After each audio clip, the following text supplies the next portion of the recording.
आज लिएर आएको छु गोर्खे अचारको रेसिपी। त्यसको लागि आलुलाई बोइल गर्नुहोस्। मैले 4टा आलु बोइल गरेको छु है। तपाईहरुकोमा फ्यामिली मेम्बर कति छ त्यो अनुसारले बोइल गर्न सक्नुहुन्छ। त्यसपछि खिरालाई यसरी मसिनो काट्दिनुहोस्, प्याज काट्नुहोस्, खोर्सानी काट्नुहोस् अनि एउटा निम्बु पनि लिनुहोस् होला।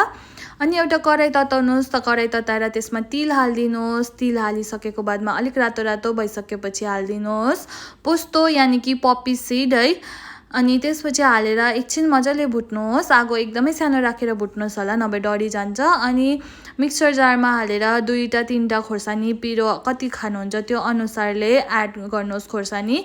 मैले यहाँ डल्ले खोर्सानी युज गरेको छु। तपाईहरुकोमा अवेलेबल छैन भने तपाईहरु काँचो खोर्सानी पनि युज गर्न सक्नुहुन्छ। त्यसपछि त्यसलाई खस्रो खस्रो पिसिदिनुहोस्।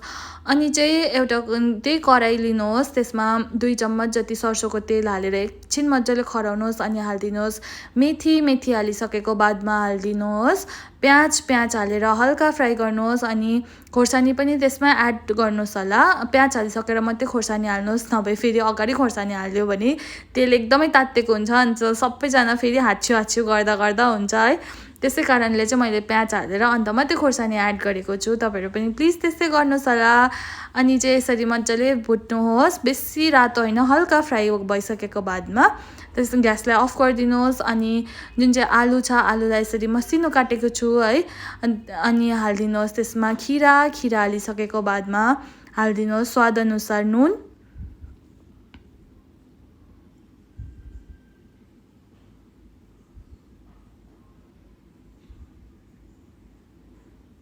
नुन हालिसक्नुको बादमा हाल्दिनुहोस् जुन चाहिँ हामीले त्यो मसला रेडी गरेको थियो मसला हाल्दिनुहोस्।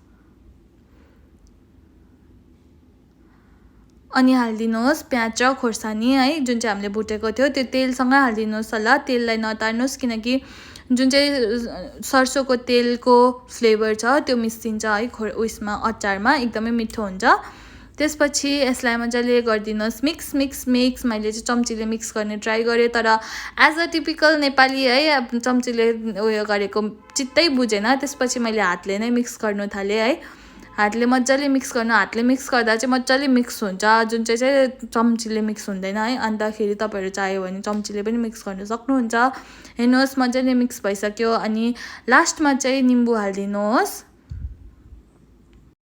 अनि रेडी भयो तपाईहरुको गोर्खे अचार है। खानुहोस्, पिउनुहोस्, इन्जोय गर्नुहोस्। अनि मेरो रेसिपी यस्तै मन पर्दैछ भने प्लिज च्यानललाई सब्स्क्राइब गरिदिनुहोस् अनि भिडियोलाई लाइक गरिदिनुहोस् अनि शेयर पनि गर्नुहोस् होला आफ्नो फ्यामिली मेम्बरहरुसँग है, फ्रेन्ड्सहरुसँग। Thank you for watching. अब भेटौँ नेक्स्ट रेसिपीसँग नेक्स्ट भिडियोमा।